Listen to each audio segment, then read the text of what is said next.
El precio de la expiación. Este estudio es una continuación del estudio de la semana pasada. La semana pasada estudiamos simplemente el tema de la expiación. Rápidamente, como forma de repaso,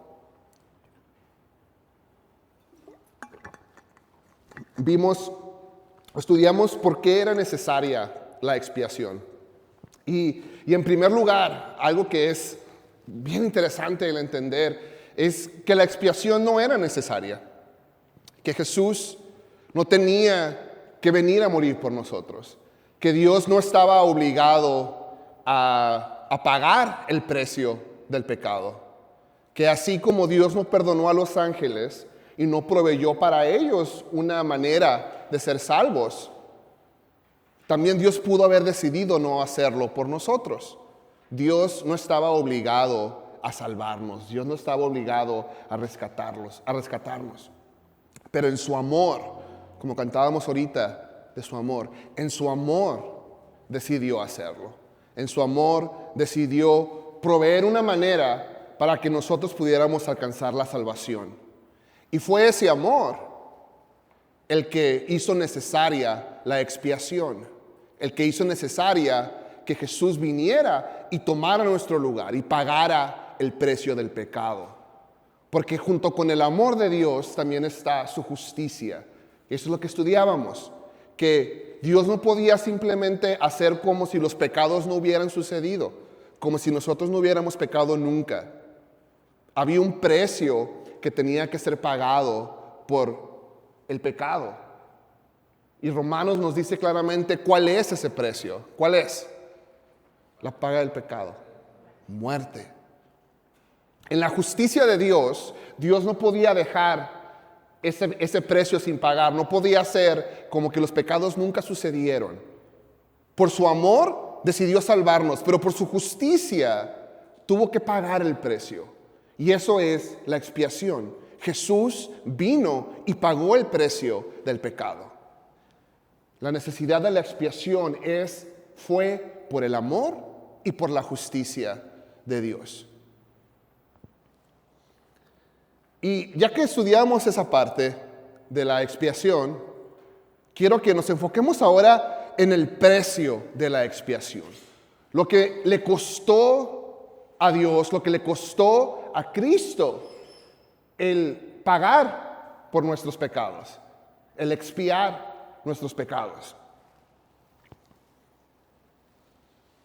Y vamos a ver algunos aspectos con respecto a esto. Vamos a empezar estudiando acerca del sufrimiento que Jesús llevó durante toda su vida. Muchas veces, cuando hablamos acerca de la expiación, nos enfocamos nada más en la muerte. Y sí, la obra terminó y culminó en la muerte. Pero en realidad el proceso de la expiación, que lo vimos en la sesión pasada también, es algo que Jesús llevó a cabo durante toda su vida. Durante toda su vida, Jesús obedeció perfectamente al Padre, vivió una vida perfecta. Y eso era parte también de la expiación, porque es esa vida perfecta, esa justicia que Jesús vivió, la que ahora se nos pone como si fuera de nosotros. La que Dios nos imputa a nosotros como si nos perteneciera. Pero durante esa vida, Jesús sufrió, le costó. De nuevo, el sufrimiento culminó en la cruz, pero durante toda su vida, Jesús vivió una vida de sufrimiento. Podemos hacer referencia primeramente a un pasaje muy conocido que es cuando Jesús es tentado en el desierto. Esto viene en Mateo 4 del 1 al 3. Entonces Jesús fue llevado por el Espíritu al desierto para ser tentado por el diablo. Y después de haber ayunado 40 días y 40 noches, tuvo hambre y vino a él el tentador. Todos conocemos esa historia. Jesús está en el desierto 40 días en ayuno, sin comer nada. Y al final de estos 40 días tiene hambre, obviamente. y viene Satanás a tentarlo. En ese momento de debilidad, en ese momento donde probablemente estaba al borde de desmayar, de la falta de fuerza, por la falta de alimento, entonces viene Satanás a tentarlo, a ponerlo a prueba. Y pónganse ustedes en los zapatos de Jesús. Están en un lugar desierto, completamente solos, literalmente se están muriendo de hambre, y entonces les viene la prueba, y entonces les viene la tentación. ¿Qué tan difícil sería soportar esa prueba? Se podría decir, sin lugar a duda, que íbamos a estar en un sufrimiento intenso, no solamente por el hambre, por estar en un lugar desierto, sino también por la prueba que nos sobreviene bajo esas circunstancias. Fueron unos momentos difíciles para Jesús, unos momentos de sufrimiento. Y algo que muchas veces no nos damos cuenta es que la Biblia nos dice que Satanás mismo vino a tentar a Jesús.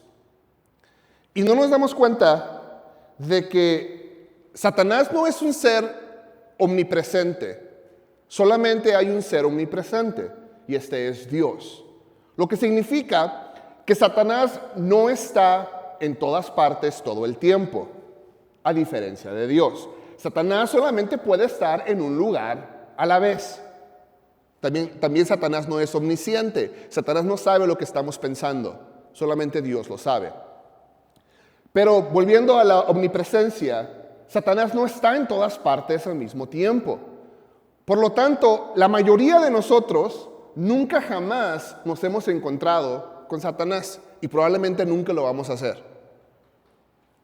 A veces decimos, es que el cochino diablo me hizo pecar. No, probablemente jamás en tu vida te has encontrado con Satanás y no quieres encontrarte con él. Satanás no está en todas partes en todo el tiempo.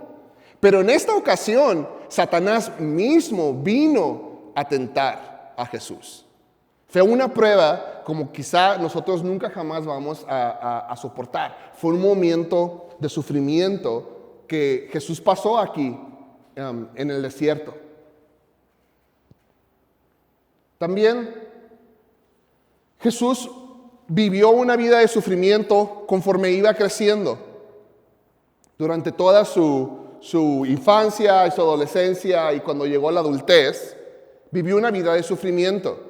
Hebreos 12, del 3 al 4, nos dice, aunque era hijo, mediante el sufrimiento aprendió a obedecer.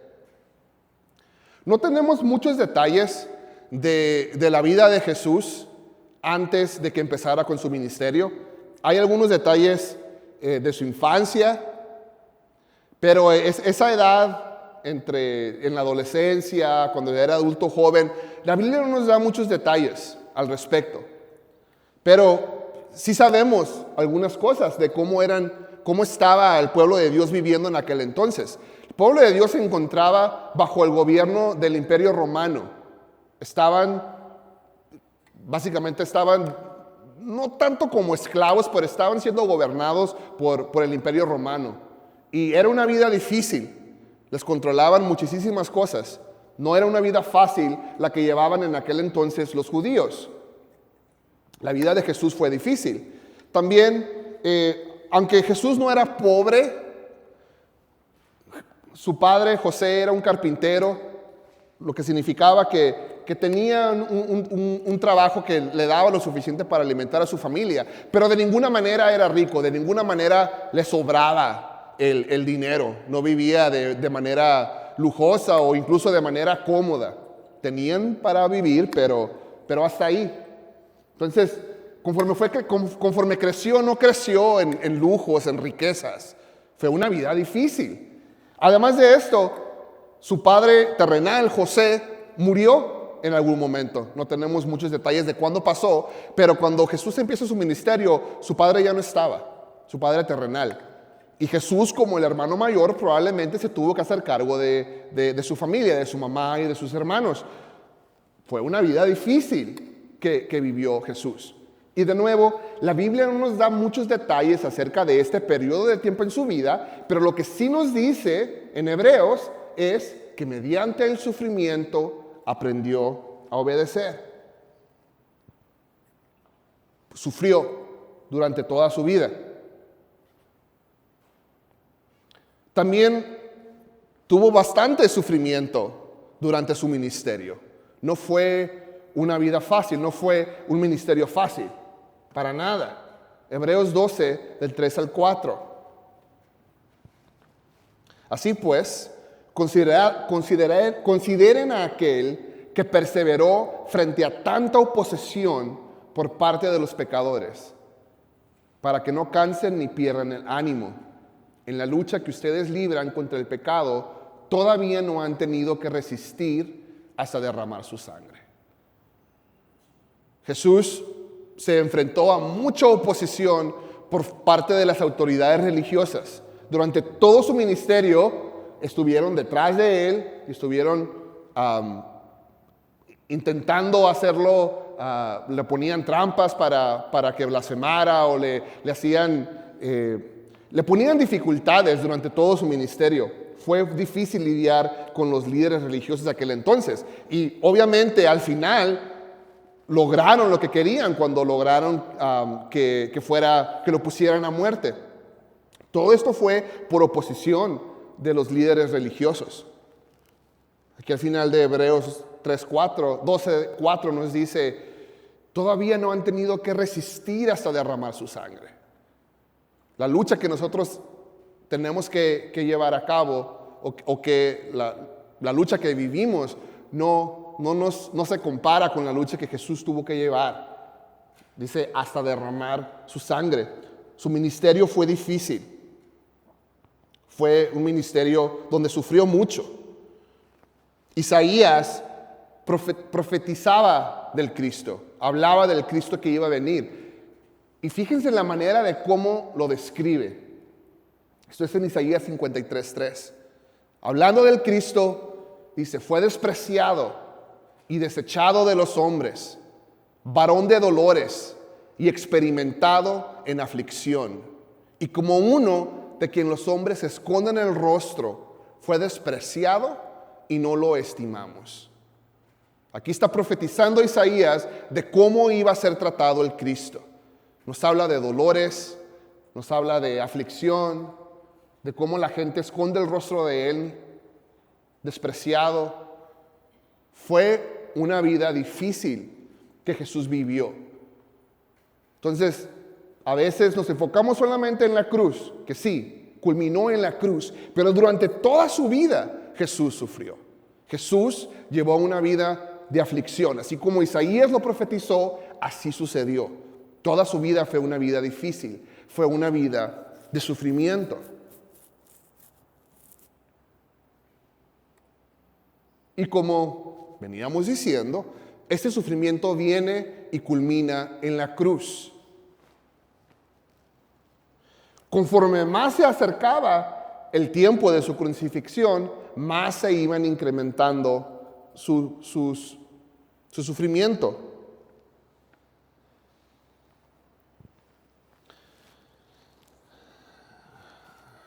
Hay un momento cuando está en el jardín del Getsemaní y le expresa a sus discípulos un poco de la agonía que estaba pasando, que él estaba atravesando en ese momento. Mateo 26:38. Entonces les dijo, mi alma está muy afligida hasta el punto de la muerte. Quédense aquí y velen para mí. Fue en la cruz y en los momentos antes de que llegara a la cruz, en el día antes de ir a la cruz, donde se intensificó el sufrimiento de Jesús.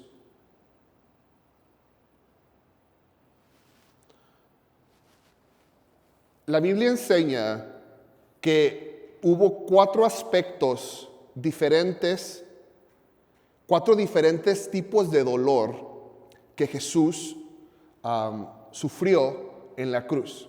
Son 4 maneras distintas de cómo su sacrificio en la cruz le causó dolor, le causó sufrimiento a Jesús. Y vamos a estudiar estas cuatro maneras diferentes que Jesús sufrió en la cruz. Y de nuevo es el costo, el precio que tuvo que pagar por nuestra expiación. Primeramente, empezamos con el dolor y la muerte físicos. En la cruz, Jesús tuvo que sufrir el dolor y la muerte físicos.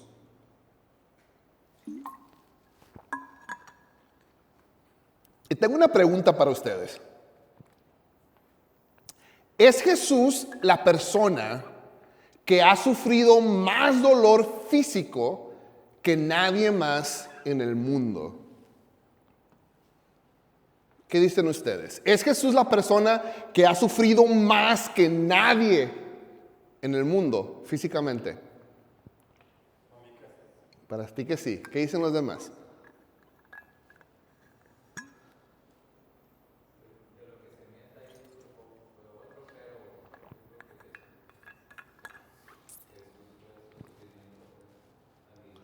Estamos hablando de sufrimiento físico, ¿no? Aquí. Sufrimiento físico. En realidad, no tenemos un fundamento para decir que Jesús ha sido la persona que ha sufrido más sufrimiento físico en el mundo. Tenemos historias muy fuertes, muy duras de mártires, por ejemplo, que han sufrido dolor físico de una manera que no podemos ni siquiera imaginarnos. Entonces, en realidad la Biblia en ningún momento afirma que Jesús fue la persona que ha sufrido más dolor físico. No podemos afirmar esto. Sin embargo, no fue la intensidad del dolor físico en la cruz lo que pagó por nuestra salvación. O sea, no fue la cantidad de dolor que Jesús sufrió en la cruz lo que pagó el precio de la salvación. Pero no podemos negar que la muerte por crucifixión era una de las torturas más horrendas que el hombre ha creado. Entonces, no podemos decir que fue la persona que sufrió más en todo el mundo, pero sí podemos afirmar que la muerte por crucifixión es una de las formas más horrendas de morir. Muchos de los lectores de los evangelios, las personas que vivieron en el primer siglo después de Cristo, de la iglesia primitiva, ellos tenían una imagen muy vívida de lo que significaba la crucifixión. Cuando ellos leían lo que dice aquí en Marcos 15:24, y lo crucificaron, en su mente ellos inmediatamente sabían lo que esto implicaba y probablemente se les ponía la piel chinita nada más de pensar, y lo crucificaron. Probablemente muchos de ellos presenciaron crucifixiones. No sé si han estudiado un poco de lo que hacían los romanos, pero esa era una de sus formas favoritas de castigar a la gente, con la crucifixión. Y lo que hacían era que los ponían en los caminos. A las personas las crucificaban en los caminos, en las entradas a las ciudades, para que toda la gente los viera. Así era como controlaban a los pueblos que tenían gobernados, a través del miedo. Entonces, la gente de aquel entonces estaba muy familiarizada con la crucifixión. Nosotros no. Gracias a Dios. Pero siempre es bueno intentar entender un poco lo que implica la crucifixión, el dolor físico que la crucifixión implica. Ahora, me da gusto que no están mis hijos porque no quería hablar de esto con ellos aquí, no quería traumarlos un poco. Entonces, si iban a estar ellos, lo iba a bajar un poquito de tono. Pero ya que no están, quiero hablarles un poquito para que se den una idea de en realidad lo que era la crucifixión. Cuando una persona era crucificada, que usualmente era a criminales, básicamente a esta persona se le obligaba o se le infligía una muerte por sofocación, por asfixia. Esa era la manera de cómo morían las personas que eran crucificadas. Que está un poquito raro pensar que ese era el motivo por el cual morían. Pero la crucifixión significaba una muerte muy, muy, muy, muy lenta y últimamente era una muerte por sofocación. Cuando le extendían los brazos al criminal y se lo sujetaban con clavos en la cruz, eran clavos que les ponían a través de sus muñecas, que también al hacerlo cortaban tendones y causaban mucho dolor. Los colgaban de la cruz de clavos en sus muñecas y estaban estirados completamente. Su pecho estaba muy estirado, estaba jalado para arriba y para afuera. Esa posición en la que estaban estas personas crucificadas hacía que fuera sumamente difícil respirar. Porque para poder exhalar, que tienes que comprimir tus pulmones para hacer la exhalación, como tus brazos están jalados y están estirados, no puedes hacer el movimiento para exhalar. Es difícil por la posición en la que estás. Por lo tanto, estas personas, cuando ya era demasiada la necesidad por aire, que era demasiada la desesperación por oxígeno, lo que tenían que hacer era que sus pies, que también estaban clavados en la cruz, con sus pies tenían que empujarse para arriba. Y cuando se empujaban para arriba con sus pies, podían doblar los hombros y relajar el pecho, relajar esta parte del cuerpo, lo cual les permitía exhalar. Y entonces sí, poder volver a respirar. El problema es que al empujar con sus pies, que están clavados en la cruz también, les causaba muchísimo dolor. Están poniendo todo el peso de su cuerpo en los tobillos que están clavados. Además, el movimiento que tenían que hacer con las muñecas para subirse les causaba dolor en las muñecas. Su espalda, que antes de haber sido crucificado había sido latigada, se tallaba en la madera de la cruz y causaba muchísimo dolor. Y esto es simplemente para poder respirar. Imagínense estar así por días. La muerte por crucifixión podía durar días. Días de agonía donde las personas crucificadas están al borde de morir por falta de oxígeno y agarran las fuerzas para levantarse y respirar. Era una muerte horrible. Juan 19:31 nos da una historia o nos da un poquito de detalles que ahora vamos a entender por qué hacían esto. Juan 19:31.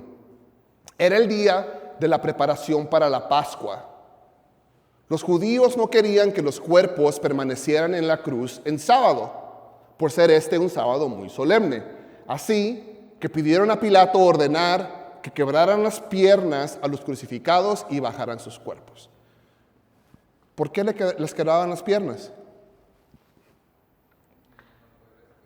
Que ya no van a poder respirar. Si les quebraban las piernas, todo el peso del cuerpo está sobre las muñecas y no iban a tener la fuerza para levantarse, para poder respirar, iban a morir en minutos después de eso. Es por eso que tenemos ese detalle de que le quebraban las piernas. Ahora, a Jesús no le quebraron las piernas. Jesús falleció, murió antes de que fueran a quebrar las piernas, que es algo que Isaías profetizó, que no le iban a quebrar ningún hueso a él. Pero la muerte en la cruz era algo horrible. Los romanos crearon esta manera de tortura para mantener a la gente en opresión, gobernada y en miedo. Era algo muy, muy, muy horrible. Y Jesús vivió todo eso por amor, por nosotros. No era necesario que lo hiciera. Dios no tenía la obligación de salvarnos. Jesús no tenía la obligación de venir y sufrir por nosotros, ese sufrimiento físico, pero lo hizo por amor. Además del dolor y la muerte física que Jesús soportó en la cruz, también tenemos el dolor de llevar el pecado.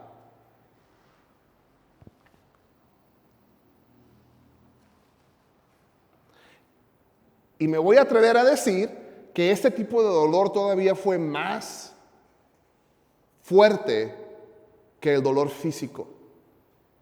Jesús soportó el dolor psicológico de llevar la culpa de nuestro pecado. En nuestra experiencia como creyentes, como cristianos, tenemos experiencia en este aspecto. Entendemos la angustia, el dolor en nuestra alma que significa o que sentimos cuando sabemos que pecamos. Todos lo hemos experimentado alguna vez. Haces algo que sabes que está mal, fallas, le faltas a Dios, ¿y cómo te sientes? Te sientes como basura. Le fallé a mi Dios. Hay un sufrimiento en nuestra alma que va más allá del dolor físico. Hay algo dentro de nosotros que sufre por el pecado que hemos cometido. Todos lo hemos experimentado. Ahora, si nosotros nos sentimos de esa manera, por el pecado que nosotros mismos cometimos, que es nuestra culpa que nos sintamos de esa manera, porque nosotros pecamos. Imagínense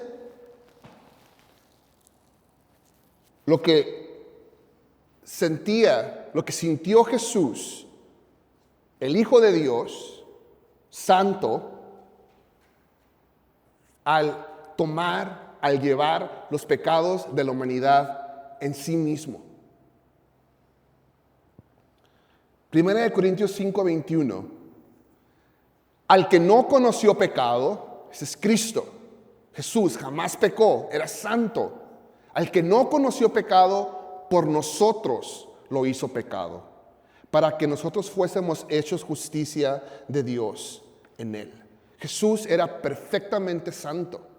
Él aborrecía con todo su ser, con todas sus fuerzas, al pecado. Jamás había pecado. Jamás había experimentado ese sufrimiento que sentimos cuando le fallamos a Dios. Esa culpa, y va más allá que la culpa, es ese dolor de saber que hicimos mal y que le fallamos a Dios.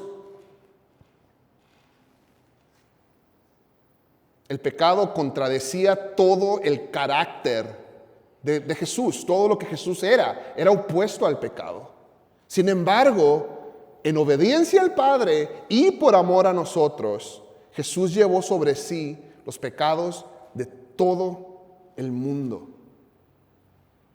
¿Qué significa esto? Significa que Jesús experimentó en sí mismo la carga de llevar los pecados de cada uno de nosotros, de todo el mundo. Piensen, ¿cómo nos sentimos nosotros cuando pecamos? Cuando estamos viviendo de una manera desagradable a Dios. Ahora imagínense que ese sentimiento multiplicado por todas las personas del mundo, por los pecados de todas las personas del mundo. Y ahora imagínense que esa persona que jamás había conocido pecado, que era perfecto, en ese momento se convierte en pecado. Por nosotros lo hizo pecado. Jesús en ese momento en la cruz, experimentó el peso del pecado de todo el mundo. Y fue un dolor más fuerte todavía que el dolor físico que estaba experimentando en ese momento. La carga del pecado. Y de nuevo, lo hizo por amor. Lo hizo en obediencia y lo hizo por amor a nosotros. Gálatas 3:13. Cristo nos redimió de la maldición de la ley, hecho por nosotros maldición. Porque está escrito, maldito todo aquel que es colgado en un madero. El castigo, la maldición que nos pertenecía a nosotros, el pecado que nos pertenecía a nosotros, Jesús lo tomó. Él se hizo maldito por nosotros. Él tomó nuestro lugar para que pudiéramos entonces sí alcanzar la salvación. Fue un dolor más allá de lo físico que Jesús tuvo que experimentar en la cruz. El dolor de las consecuencias del pecado. También Jesús en la cruz sufrió abandono. El dolor físico de la crucifixión y el dolor de llevar sobre sí el mal de todos nuestros pecados fueron hechos más graves por el hecho de que Jesús los enfrentó solo. Enfrentó el dolor físico, enfrentó el dolor psicológico de la carga del pecado y lo hizo solo. Jesús sufrió el abandono y ese abandono intensificó el dolor. Cuando estamos pasando por dificultades, cuando estamos pasando por dolor físico, por dolor emocional, ¿qué es lo primero que queremos hacer? Buscar consuelo con nuestros papás, con nuestra esposa, con nuestros amigos. Nos ayuda el tener a alguien de nuestro lado. El saber que alguien está orando por nosotros. El saber que alguien se preocupa por saber cómo estamos en ese momento. El mensajito que nos ponen. El versículo que nos mandan. Todas esas son cosas que nos animan y nos ayudan a sobrellevar esos momentos difíciles. Jesús no tuvo nada de esto. Sufrió el abandono, lo cual intensificó su sufrimiento. En el huerto de Getsemaní, cuando estaba ahí, estaba con Pedro, Jacobo y Juan. Ya leímos esta parte. Jesús les habla de la agonía que está sintiendo. Les dijo, mi alma está muy triste hasta la muerte. Quedaos aquí y velad. Jesús tenía a sus amigos cercanos, a sus amigos más íntimos, sus apóstoles más íntimos con ellos. Aquí nos está dejando ver el tipo de confianza, el tipo de relación que tenía con ellos. Estaba apoyando en sus amigos en esos momentos bien duros que estaba pasando. Fueron horas antes de su crucifixión. Sin embargo, un poquito más adelante, cuando lo aprenden, cuando se lo llevan preso, ¿qué sucede? Entonces, todos los discípulos, dejándole, huyeron. Lo dejaron solo. En el momento más difícil, en el momento de prueba más dura que Jesús estaba pasando, sus amigos más íntimos lo dejan solo. Pero mucho peor que el abandono de sus amigos fue el hecho de que Jesús, por primera vez en toda su existencia, no solamente como hombre, sino como Dios también, por primera vez en toda su existencia, experimentó la separación de Dios, el Padre. Experimentó el no tener esa intimidad que siempre había tenido con el Padre. Cuando Jesús, durante todo el tiempo que estuvo aquí en la tierra, pasó sufrimiento, siempre tuvo esto. Siempre tuvo esa relación íntima con el Padre. Jesús pasaba mucho tiempo orando, hablando con el Padre. De ahí provenían sus fuerzas. Es por eso que pudo hacer todo lo que hizo, porque tenía esa relación perfecta con el Padre, esa relación íntima. Y de nuevo, en el momento más duro de su prueba, cuando estaba en la cruz, cuando tomó los pecados de todo el mundo, cuando estaba sufriendo físicamente de una manera intensa, el Padre lo abandona. Mateo 27:46. Cerca de la hora novena, Jesús clamó a gran voz diciendo: Elí, Elí, lama sabactani. Esto es: Dios mío, ¿por qué me has desamparado? Aquí Jesús nos está dejando saber que había quedado separado de la relación más íntima y más profunda que tenía con su Padre. En ese momento, cuando Él se hace pecado por nosotros, ocurre esa separación entre Jesús y Dios. La fuerza, la motivación que esa relación le había dado durante toda su vida, en esos momentos se va, ya no está. Cuando Jesús llevó sobre sí los pecados de cada uno de nosotros, experimentó la separación con el Padre, el abandono de su Padre. Cristo enfrentó a solas el peso de la culpa de millones de pecados. Y esto fue todavía más duro, o hizo más duro, el dolor físico y el dolor psicológico de la culpa del pecado, el abandono de sus amigos y el abandono de Dios el Padre. Y no termina ahí.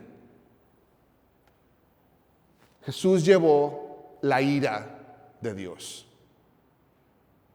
En la cruz, Jesús llevó la ira de Dios. Incluso más difícil que el sufrimiento físico, que el sufrimiento psicológico, que el abandono, está el experimentar la ira de Dios. Todavía es más duro que todas esas cosas.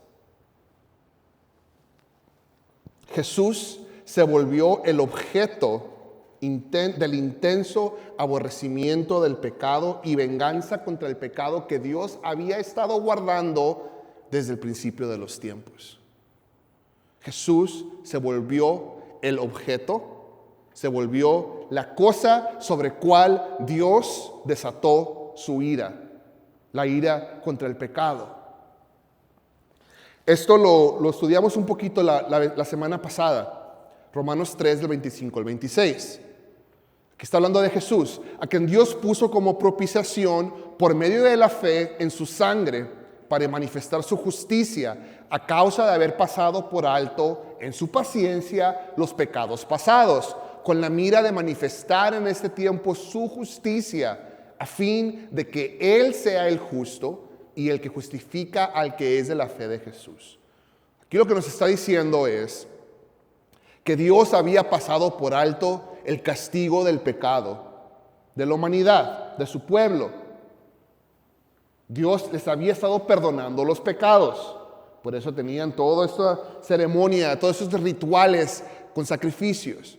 Dios les perdonaba el pecado, pero no les daba el pago que merecían por ese pecado. La retribución del pecado, las consecuencias del pecado, Dios las estaba guardando. Las estaba pasando por alto. Las estaba acumulando. ¿Para qué?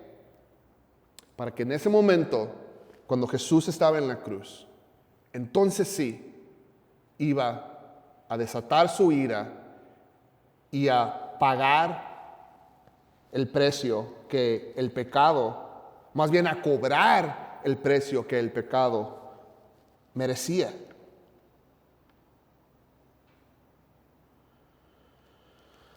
Muchas personas fuera del Evangelio, que no son cristianas, se oponen fuertemente a esta idea de que Jesús llevó sobre sí la ira de Dios contra el pecado. Y lo que argumentan es que si Dios es un Dios de amor, ¿cómo puede entonces mostrar ira contra los seres humanos? Los seres humanos que Él mismo creó y de los cuales dice que es un padre amante. Ese es el argumento que personas fuera del Evangelio hacen. Pero en realidad los estudiosos cristianos han explicado convincentemente que la idea de la ira de Dios está claramente enseñada en el Antiguo Testamento y en el Nuevo Testamento. Si leemos los primeros 2 capítulos de Romanos, simplemente leyendo esos 2 capítulos, nos damos cuenta de cómo el mundo, los hombres, tanto gentiles como judíos, son pecadores y están bajo la ira y merecen condenación. Y el otro punto es de que Jesús voluntariamente tomó ese lugar. No es que Dios simplemente lo haya obligado o haya escogido a una persona aleatoriamente para desatar su ira sobre esa persona. No. Jesús voluntariamente, por amor, decidió tomar nuestro lugar. Decidió ponerse en ese lugar para recibir la ira de Dios, para recibir el pago del pecado en sí mismo. Tenemos muchos pasajes en el Nuevo Testamento que se refieren a la muerte de Jesús como propiciación. Hebreos 2:17. Por tanto, tenía que ser hecho semejante a sus hermanos en todo, a fin de que llegara a ser un sumo sacerdote misericordioso y fiel en las cosas que Dios atañen, para hacer propiciación por los pecados del pueblo. Ahí está la palabra, propiciación. Primera de Juan 2:2. Y Él es la propiciación por nuestros pecados. Y no solamente por los nuestros, sino también por los de todo el mundo. Primera de Juan 4:10. En esto consiste el amor, no en que nosotros hayamos amado a Dios, sino en que Él nos amó a nosotros y envió a su Hijo en propiciación por nuestros pecados. Tenemos esta palabra aquí, propiciación. Y los términos griegos que se usan en estos pasajes nos dan este sentido. La palabra propiciación la podemos entender como sacrificio que quita la ira de Dios y por ello vuelve a Dios propicio o favorable hacia nosotros. Ese es el significado de esta palabra, propiciación. Y Jesús fue nuestra propiciación. Es un sacrificio que se entregó a sí mismo para quitar la ira de Dios, para apaciguar la ira de Dios y volver a Dios favorable, propicio hacia nosotros. Y es importante que insistamos en este hecho, en esta verdad, en esta doctrina, porque es esencial para nuestra creencia, para lo que creemos acerca de la salvación. Tenemos que afirmar que el pecado merecía, requería que hubiera un pago, que había un precio que tenía que pagarse por la justicia y por la santidad de Dios. Y ese precio lo pagó Jesús. Adelante.